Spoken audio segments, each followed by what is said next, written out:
ത്രിയേക ദൈവത്തിന് സ്തുതി. മത്തായി എഴുതിയ സുവിശേഷം 28-ാം അധ്യായം 16 മുതൽ 20 വരെയുള്ള വാക്യങ്ങളിൽ നിന്ന് ധ്യാനിക്കുകയാണ്.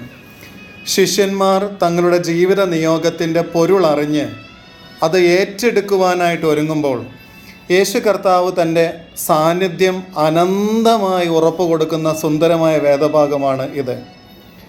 എന്നാൽ 11 ശിഷ്യന്മാർ ഗലീലയിൽ യേശു അവരോട് കൽപ്പിച്ചിരുന്ന മലയിലേക്ക് പോയി.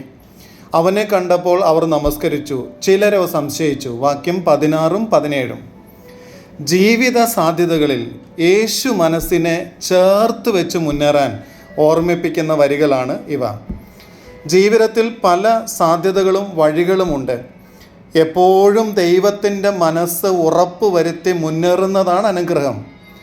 മലമുകളിലേക്ക് പോകാൻ 11 പേരും ഉണ്ടത് എന്നത് അനുഗ്രഹമാണ്.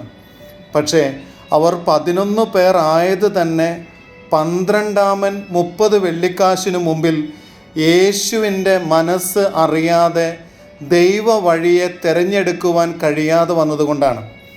അയാൾ മഹാപുരോഹിതന്മാരുടെ മനസ്സിനോട് ചേർന്ന് നിന്ന് മറ്റൊരു വഴി തിരഞ്ഞെടുത്ത് അതിൽ സഞ്ചരിച്ചു. അപ്പോഴോ ഒത്തിരി ദൂരം സഞ്ചരിക്കാനുള്ള ആ കാലുകളുടെ നടപ്പും ചലനവും ഒരു മരക്കൊമ്പിൽ അവസാനിപ്പിക്കേണ്ടി വന്നു എന്നുള്ളതാണ്. അങ്ങനെ പലർക്കും പല വഴിക്ക് പോകാൻ ഒത്തിരി സാധ്യതകൾ ഉണ്ടായിരുന്നു.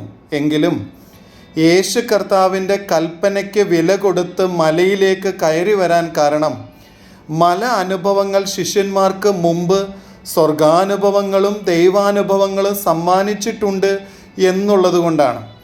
അവർ 11 പേരും അത് നഷ്ടപ്പെടുത്തിയില്ല എന്നത് ആ കൂടിവരവിൻ്റെ പകിട്ട് കൂട്ടുകയാണ്. അല്ലെങ്കിലും കർത്താവിൻ്റെ മുമ്പിൽ വരുന്നവരുടെ ജീവിത ഭംഗി ഭയങ്കരമായിരിക്കുമെന്ന് എപ്പോഴും തോന്നിയിട്ടുണ്ട്. ശിഷ്യന്മാർ മലയിലെത്തി യേശുവിനെ കണ്ടപ്പോൾ നമസ്കരിച്ചു, ചിലർ സംശയിച്ചു. അങ്ങനെ സംശയിക്കേണ്ടുന്നതിൻ്റെ സാധ്യത തെല്ലുമില്ലായിരുന്നു. കർത്താവിനോട് കൂടെ നടന്ന് അനുഭവിച്ച സ്നേഹവും വാത്സല്യവും ഓർക്കുമ്പോൾ തനിയെ നമസ്കരിച്ചു പോകും. എന്നിട്ടും ചിലർ സംശയിച്ചത് അത്ര സ്വാഭാവികമല്ല. എങ്കിലും ചിലർക്ക് കണ്ട മാത്രയിൽ തന്നെ നമസ്കരിക്കാനും ആരാധിക്കാനും കഴിഞ്ഞു എന്നത് ഈ രംഗത്തിൻ്റെ ഭംഗി വർദ്ധിപ്പിക്കുന്നു. ഓർക്കുക, ശുഭകരമായതും കൃപയുള്ളതും ദൈവാനുഗ്രഹമുള്ളതുമായ വഴി തിരഞ്ഞെടുക്കുവാൻ ഇത്തിരി പാടാണ്. പക്ഷേ ദൈവികമായ സാന്നിധ്യം അറിഞ്ഞും അനുഭവിച്ചും മുന്നോട്ടു പോകാൻ ചിലർക്കെങ്കിലും മനസ്സാന്നിധ്യമുണ്ടായാൽ അത് കൂട്ടത്തിലുള്ളവർക്കും അനുഗ്രഹമായി തീരും എന്നുള്ളത് ഈ വേദഭാഗം അടയാളപ്പെടുത്തുന്നു. യേശു അടുത്തു ചെന്നു. വാക്യം 18. അടുത്ത് ചെല്ലുന്ന കർത്താവിനെ ധ്യാനിക്കുവാൻ ഈ വരി ഒരു വട്ടം കൂടെ സഹായിക്കുകയാണ്. കർത്താവ് അങ്ങനെയാണ്. വേദപുസ്തകത്തിൻ്റെ പ്രമേയം തന്നെ ചാരെ വരുന്ന ദൈവത്തെ പറ്റിയാണ്.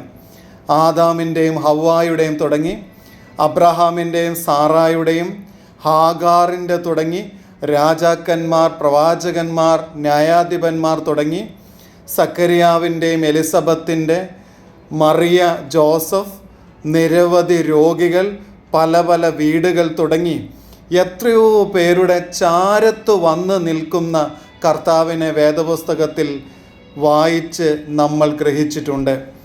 ശിഷ്യരാകാൻ വിളിക്കപ്പെട്ടവർ ഒറ്റപ്പെട്ട് നിരാശപ്പെട്ട് വേദനയോടുകൂടെ ഇരിക്കുന്ന നേരത്ത് പിന്നെയും അവരെ സ്വർഗാനുഭവത്തിൻ്റെ മലമുകളിലേക്ക് വിളിച്ചടുപ്പിച്ച് അവരുടെ ജീവിതത്തിൻ്റെ അനുഭവങ്ങളിലേക്ക് ഇറങ്ങി വന്ന് ജീവിത നിയോഗ വഴികൾക്ക് തെളിച്ചവും വെളിച്ചവും നൽകി ധൈര്യപ്പെടുത്തുന്ന ആ ദൃശ്യത്തിൻ്റെ വശ്യത ധ്യാനിക്കേണ്ടുന്നത് തന്നെയാണ്.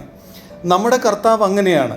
പ്രയാസങ്ങളിൽപ്പെട്ട് സമ്മർദ്ദത്തിൽപ്പെട്ട് മാനസിക പീഡ അനുഭവിക്കുന്നവരുടെ ചാരത്ത് വന്ന് മുന്നോട്ടുള്ള വഴിക്ക് പ്രകാശം നൽകി എടുത്തിരിക്കുന്ന തീരുമാനങ്ങളുടെ മേൽ ദൈവാനുഗ്രഹത്തിൻ്റെ മുദ്രയും നൽകി ധൈര്യവും നൽകി കരം പിടിച്ച് കൂടെ നടക്കുന്ന കർത്താവിനെ പറ്റി പറയാൻ ഒത്തിരി സന്തോഷമാണ്.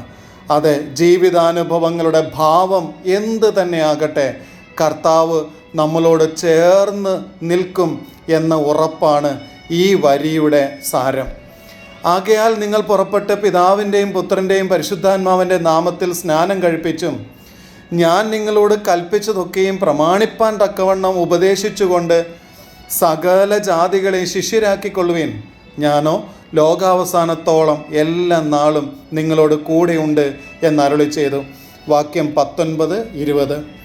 ജീവിത സൗന്ദര്യം തിരിച്ചറിഞ്ഞ് സർഗാത്മക സമൂഹമാകാനുള്ള ക്ഷണമാണ് ഈ വരി. ജീവിതത്തിൻ്റെ സൗന്ദര്യം വെളിപ്പെട്ട് കിട്ടിയിട്ടുള്ളവർ അനുഗ്രഹീതരാണ്. മീനെ പിടിച്ചും ചുങ്കം പിരിച്ചും മാത്രം ജീവിതകാലം തീർക്കേണ്ടവരല്ല. പിന്നെയോ ദൈവാനുഗ്രഹം ഉള്ള വഴി തിരഞ്ഞെടുത്ത് ദൈവത്തോടും ഭൂമിയോടും മാതാപിതാക്കളോടും സമൂഹത്തോടും ഒക്കെ പ്രതിബദ്ധതയോടെ ജീവിക്കാനും അങ്ങനെ ജീവിതത്തിൻ്റെ സൗന്ദര്യം വർദ്ധിപ്പിച്ചെടുക്കാൻ ഓർമ്മിപ്പിക്കുന്ന വരികളാണ് ഇവ. അതിനായി ആ ശിഷ്യന്മാർക്ക് യേശു തൻ്റെ സാന്നിധ്യം ഉറപ്പ് നൽകുന്നത് ശ്രേഷ്ഠകരമാണ്. കാലം ഒരുപാട് മാറിയിട്ടുണ്ട്. ലക്ഷ്യത്തിലേക്ക് നടക്കുവാൻ സഹായിക്കുന്ന ഒരു സർഗാത്മക സമൂഹം അത്യാവശ്യമായി വന്നിരിക്കുന്ന കാലമാണ് ഇത്. വീടിനെയും നാടിനെയും എല്ലാ ഇടങ്ങളെയും ഗുണപരമായ ഇടങ്ങളാക്കി രൂപപ്പെടുത്തുവാൻ പറ്റുന്ന ഒരു കൂട്ടം ആളുകളായി മാറാനുള്ള ക്ഷണം ഈ വേദഭാഗം മുന്നോട്ട് വയ്ക്കുകയാണ്. ആരും തങ്ങളുടെ ജീവിതത്തിൻ്റെ അർത്ഥവും പൊരുളും അറിയാതെ പോകരുത്. ജീവിതത്തിൻ്റെ അർത്ഥം തിരിച്ചറിയുവാൻ അവരെ സഹായിക്കുക, അതാണ് ജീവിതത്തിൻ്റെ നിയോഗം. അതിനായി പുറപ്പെടണം, ഉപദേശിക്കണം, സ്നാനം കഴിപ്പിക്കണം, ശിഷ്യരാക്കണം. അങ്ങനെ എല്ലാവരും യേശു കർത്താവിൻ്റെ ആത്മാവോടെ കാണപ്പെടട്ടെ എന്നുള്ളതാണ് പ്രാർത്ഥന. ആമേൻ.